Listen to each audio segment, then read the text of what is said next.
Hello mga B! For today's video po, isi-share ko lang sa inyo yung ganap na buhay ko. At dahil birthday ko ngayon, nagpunta kami ng SM Bicutan upang doon mag-celebrate. Kasama ko po yung kapatid ko at yung anak ko at partner ko. Actually, doon talaga namin balak mag-celebrate ng birthday sa Tutuban. Kaso, nagulat na lang ako, hindi ko in-expect na makakauwi ng maaga yung partner ko galing sa work. Kaya yan, napag-desisyon namin na sa SM na lang kami kasi mas malapit sa amin. Palakad-lakad lang kami kasi naghahanap lang kami ng makakainan. Nahanap namin yung Tunyangs pero wala na pala yun sa SM Bicutan. Kaya doon na lang kami kumain sa Jerry's Grill. Actually, gutom na kami habang naghihintay ng order. Kasi 30 minutes pa bago ma-serve yung food namin. Habang naghihintay kami ng order, yung anak ko naglalaro siya kasama yung daddy niya. Yung kapatid ko naman, yun na, nakamukmuk sa isang tabi. Actually, first time kong kumain sa ganitong restaurant kasama yung mga kapatid ko at yung partner ko. Medyo may kamahalan siya, pero okay lang din. At least birthday ko naman. Pasensya na kayo sa voice over ko at medyo yung boses ko kasi may sipon ako ngayon. Na-serve na po yung pagkain namin. Nag-order po ako ng sisig, kare-kare, ano ba yun? Bulalo, pata, tsaka pansit. Hindi pala ako nakakuha ng Tsaka nag-order din po ako niyan ng halo-halo. Yun lang, tubig lang yung drinks namin kasi bawal kami sa soft drinks. At tara, kain na! Sa page ko naman to i-upload.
Pagkatapos namin kumain, nag-request yung anak ko na gusto daw niya sumakay sa train doon sa may palaruang pangbata.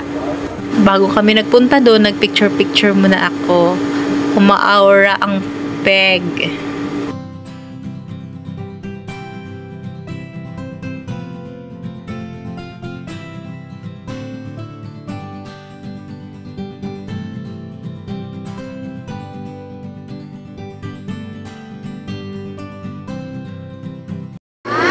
Nagbayad nga yung kapatid ko ng ticket upang makasakay sa train yung anak ko.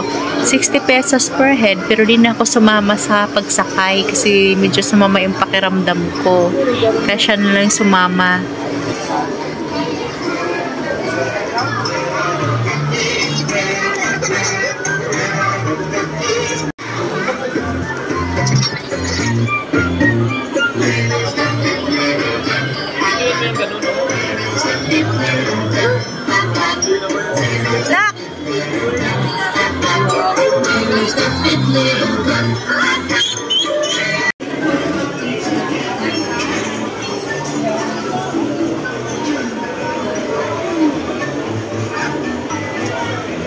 Dang,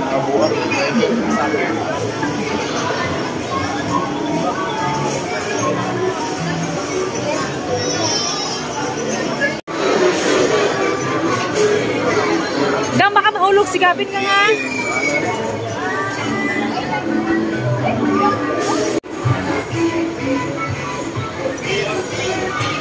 Gavin! Yung 60 pesos mo, good for 2 ikot siya. And after niya sa train, doon naman siya sa may tokens.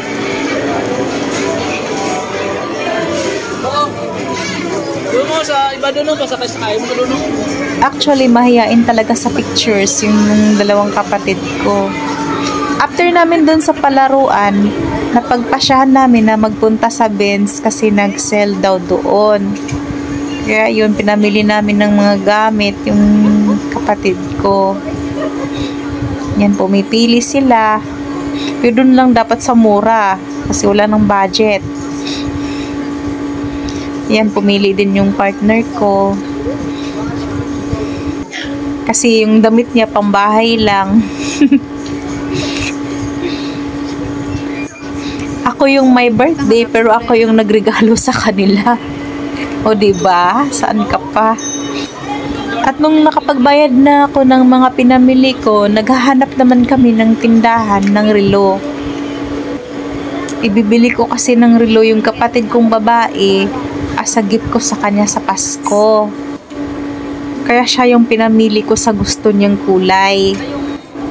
At nung nabayaran na namin yung relo, umuwi na kami sa bahay.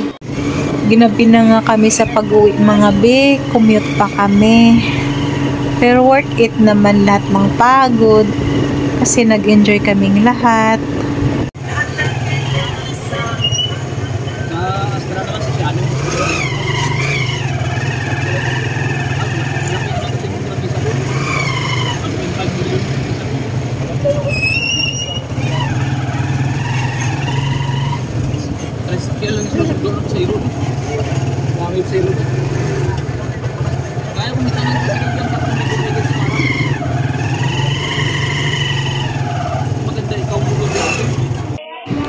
At sa wakas, nakarating na rin kami ng bahay.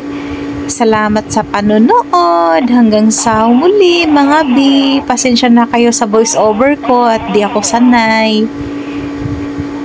Next time ulit. Thank you. Bye-bye. God bless.